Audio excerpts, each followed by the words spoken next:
Assalamualaikum warahmatullahi wabarakatuh. Alhamdulillahi rabbil alamin wa bihi nasta'in wa ala umuri dunya waddin. Wassalatu wassalamu ala asrafil anbiya'i wal mursalin wa ala alihi wa sahbihi ajma'in, amma ba'd.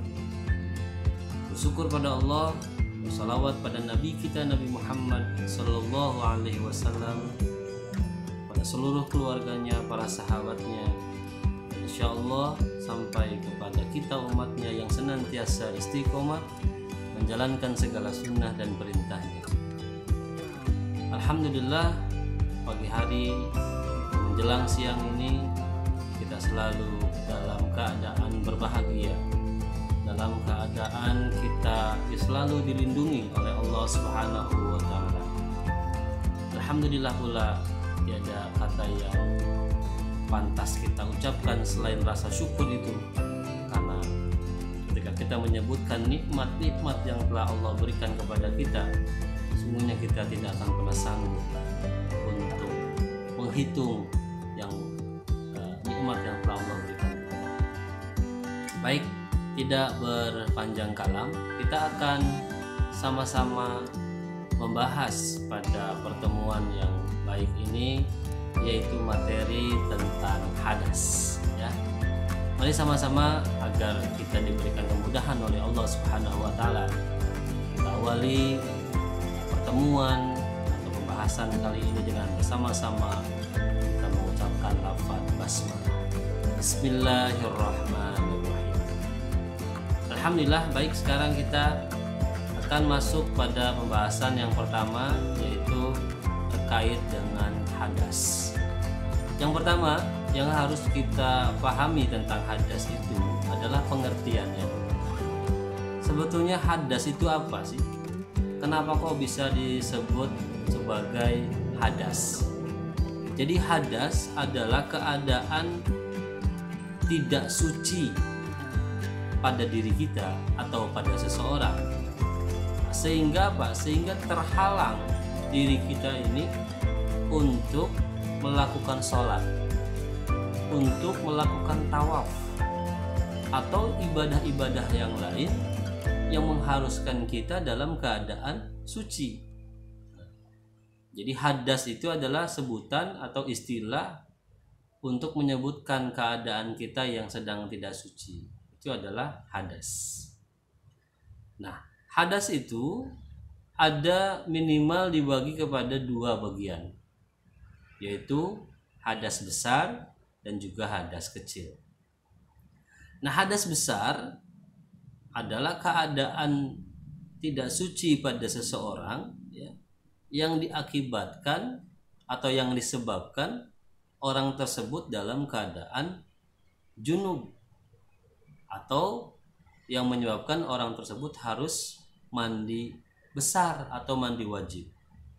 Nah, nanti dalam keadaan junub itu ada beberapa penyebabnya. Kenapa dia bisa dalam keadaan junub sehingga dia dalam keadaan berhadas?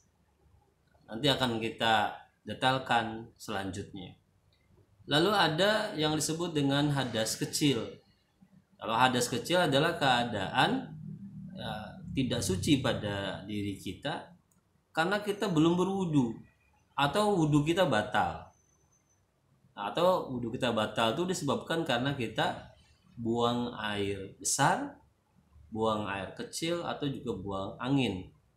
Nah, perbedaannya nanti antara hadas besar dengan hadas kecil itu adalah bagaimana cara mensucikannya.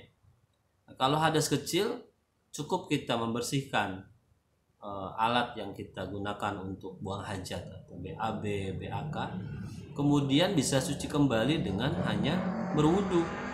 Atau kalau tidak ditemukan air dalam keadaan kemarau dan tidak ditemukan air di dekat sekitar kita, maka kita boleh bertayamum. Itu adalah mensucikan diri dari hadas kecil. Nah, berbeda dengan hadas besar.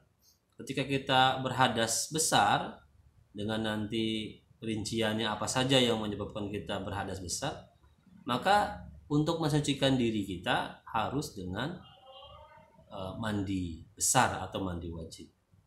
Baik, selanjutnya setelah kita mengetahui hadas-hadas itu, maka kita akan membahas satu persatu.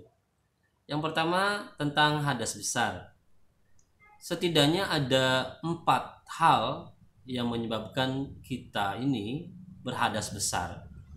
Yang pertama adalah keluar mani, yang kedua adalah haid, yang ketiga adalah nifas, dan yang keempat adalah jima. Nah, kita akan bahas yang pertama terkait dengan jima atau terkait dengan keluar mani. Bagi laki-laki, maka ketika keluar mani ini menunjukkan bahwa si anak laki-laki tersebut telah memasuki usia baligh. Di mana usia baligh itu adalah usia yang diwajibkan semua ibadah wajib, sholat, puasa, dan yang lain-lain. Oleh karena itu, keluar mani juga merupakan ciri bahwa dia dalam keadaan disadari atau tidak disadari, maka ketika saat keluar mani dia harus atau dalam keadaan sedang berjunub. Nah, berbagai macam cara, ada yang memang biasanya anak laki-laki itu keluar mani ketika bermimpi atau terkait dengan keluar mani. Bagi laki-laki, maka ketika keluar mani ini menunjukkan bahwa si anak laki-laki tersebut telah memasuki usia baligh.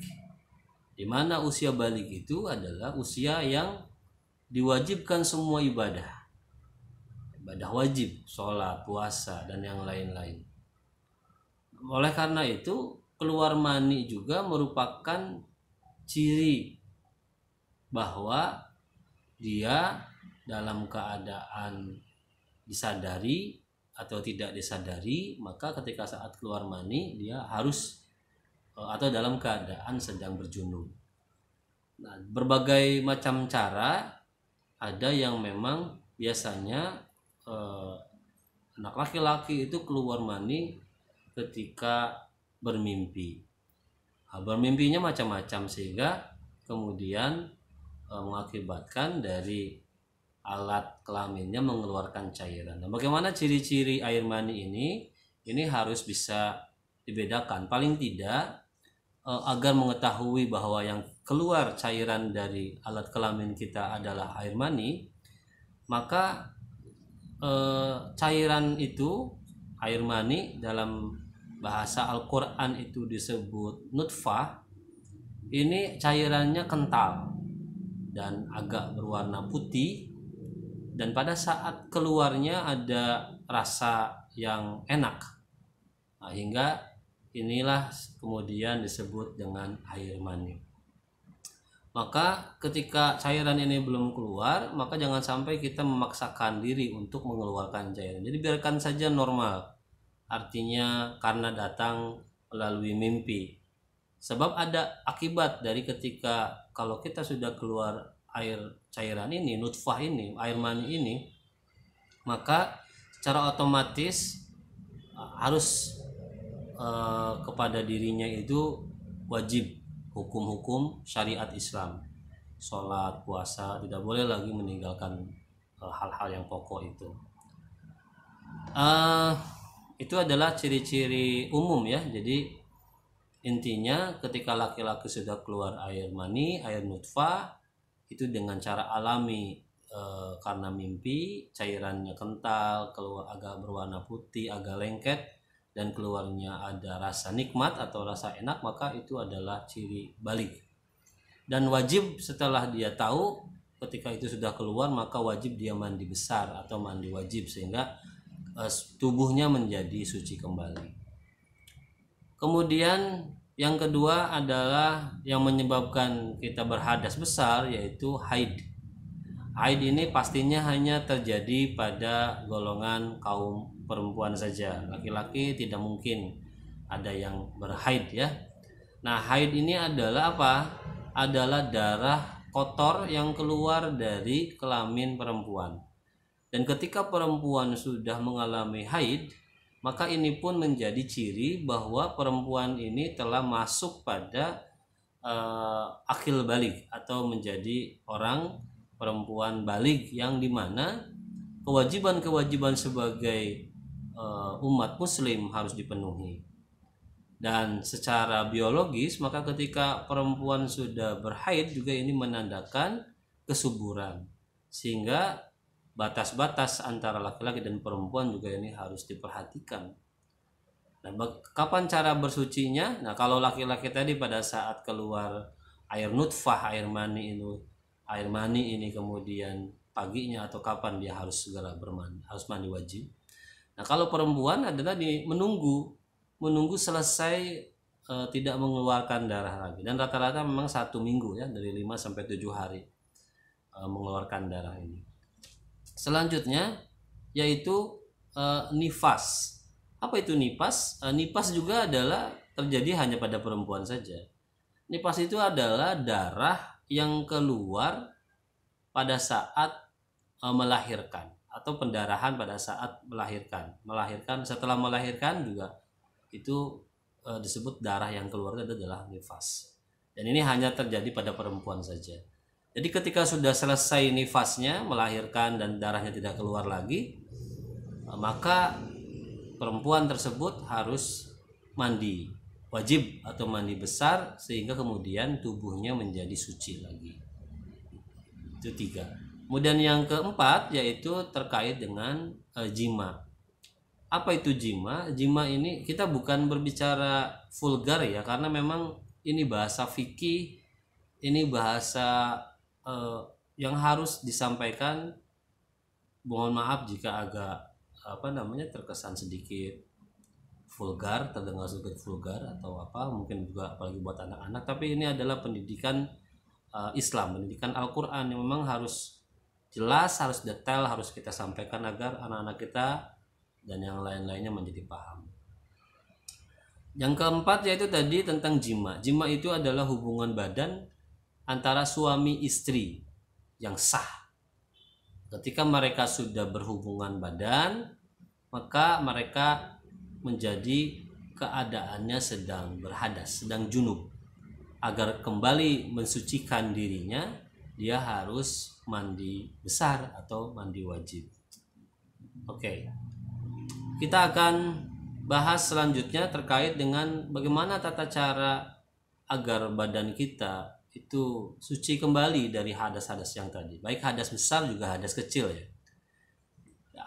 Kalau hadas kecil ini sebagaimana yang di awal telah saya sampaikan, bahwa kalau hadas kecil itu cukup ketika dia sudah BAB ya, buang air besar, BAK, buang air kecil, atau BA, buang angin, itu dibersihkan alat keluar kotorannya, baik dari itu kencing ataupun BAB, kecuali kentut ya. BA itu kentut, buang angin, tidak perlu dibasuh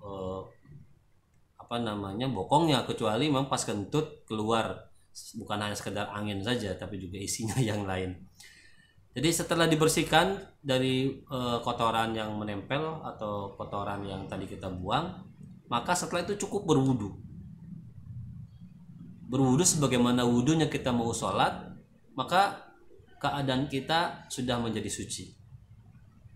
Kemudian kalau tidak didapati air di daerah kita atau memang seluruh wilayah dalam keadaan kemarau, maka berwudu bisa diganti dengan bertayamum. Nah itu ya. Nah bagaimana tayamum yang benar? Kalau wudu insya Allah semuanya sudah benar ya, ini hanya sepintas saja bagaimana bertayamum. Itu kita pertama meletakkan tangan di tembok atau di mana saja yang menempel ada debu. Jika perkiraan kita debunya terlalu banyak, boleh ditepuk atau ditiup sedikit saja ya. Kemudian kita langsung usap ke muka kita.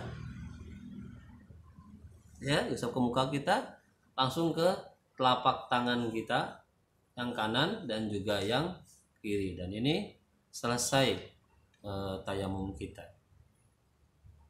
Itu adalah cara mensucikan dari hadas kecil. Bagaimana mensucikan diri dari hadas yang besar, junub akibat dari keluar mani, keluar nutfah tadi, akibat dari nifas melahirkan, akibat dari jima berhubungan suami istri, dan juga yang keempat atau yang selanjutnya itu adalah haid ya. Bagaimana kita bersuci. Nah, ini yang paling penting, jangan sampai ini menjadi kebiasaan kita, karena ini adalah untuk masa depan kita, atau bahkan yang sekarang sudah mengalami khawatir cara mensucikan diri dari hadas besarnya tidak sesuai dengan anjuran Nabi Muhammad SAW. Yang pertama yang harus kita lakukan adalah kita berniat. Kapan kita berniat? Ya pada saat kita sudah berjunub, sedang berjunub itu dalam keadaan 4 hal tadi, nifas, jima, haid, dan juga keluar mani. Maka pada saat kita masuk ke kamar mandi, kita buka baju, bawa handuk, masuk kamar mandi, kita mau ngapain? Kita kan mau mandi. Nah, itulah sudah bentuk daripada niat kita. Pada saat kita sudah buka baju di kamar mandi, itu sudah merupakan niat kita. Nah, itu bagian daripada niat.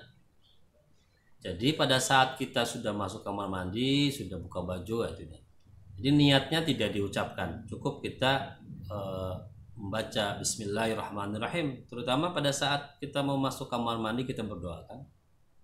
Kita berdoa bagaimana kita masuk ke dalam kamar mandi itu mendahulukan kaki yang kiri. Allahumma inni a'udzubika minal khubusi wal khaba'is. Setelah itu berniat selesai, maka kita mencuci 2 telapak tangan kita. Ya, kalau ada kerannya kita bawa, kita cuci 2 telapak tangan kita. Setelah selesai kita mencuci 2 telapak tangan kita, maka kita menggunakan tangan kiri kita untuk membersihkan alat kelamin kita. Kita bersihkan dengan tangan kiri ya, jangan dengan tangan kanan. Setelah selesai kita membersihkan kemaluan kita, kemudian kita membersihkan telapak tangan kiri kita yang telah kita gunakan untuk membersihkan kelamin kita. Kita bersihkan menggunakan sabun atau kita gosok-gosok ke batu ya, kita gosok-gosok. Setelah selesai, maka kita berwudu. Nah, berwudu sebagaimana biasanya berwudu. Ya, kita berwudu, kita basuh tangan lagi, kita berkumur-kumur, menghisap air ke hidung, kemudian kita membasuh muka sampai selesai, kemudian kita membasuh tangan yang kanan, tangan yang kiri, dan kita membasuh kepala. Kita kembalikan lagi ke depan dan kita masuk telunjuk kita ke lubang telinga, dan yang jempol kita mengusap sampai ke depan, kemudian kita membasuh kaki kita. Setelah selesai sebagaimana kita biasa berwudu, maka kita menyela-nyela rambut kita. Nah, ingat ya urutannya tadi. Setelah berwudu, sekarang kita mengambil air, kemudian kita menyela-nyela rambut kita. Menyela-nyela rambut kita menggunakan air itu. Sekira-kiranya sudah selesai, maka selanjutnya adalah kita menuangkan air ke kepala kita. Jadi hanya ke kepala saja. Kita guyur kepala kita saja, itu kira-kira 3 kali. Nah, setelah selesai kita mengguyur kepala kita, maka kita membasuh atau mandi sebagaimana biasanya dengan mendahulukan anggota badan yang sebelah kanan. Kalau ini saya sebelah kanan ya, mungkin di video kelihatannya sebelah kiri. Ini sebelah kanan, kemudian sebelah kiri. Setelah dirasa selesai ya, pakai sampo, pakai sabun semua. Setelah selesai, maka hal yang terakhir adalah kita membasuh kaki kita. Kita basuh lagi kaki kita di ruang, dan selesai. Kita berdoa cukup menggunakan kalimat Alhamdulillahirrahmanirrahim, keluar dari kamar mandi. Insyaallah kita dalam keadaan suci dari hadas besar. Dan diingatkan kembali, ini paling penting ya, urutan. Ingat urutan kita membersihkan diri dari hadas besar. Kita berniat, kemudian kita mencuci tangan, kita membersihkan kemaluan dari tangan kiri, kita bersihkan kembali, dan kita berwudu sebagaimana wudu biasanya, kemudian kita menyela-nyelai rambut kita, kita membasuh kepala kita 3 kali. Setelah itu kita mandi sebagaimana dengan mendahulukan anggota badan yang sebelah kanan dan sebelah kiri. Setelah selesai sabunan, sampoan, sikat gigi, yang terakhir kita membasuh kaki kita. Insyaallah kita ketika kita sudah melakukan apa yang dicontohkan oleh Nabi untuk membersihkan badan kita dari hadas besar, kita menjadi suci kembali. Dan selesai untuk tugas bagi siswa-siswi SD Muhammadiyah khususnya kelas 6 ini, silakan dijawab ya pertanyaan-pertanyaannya ada di buku paket halaman 61 sampai 63. Tolong diisi dan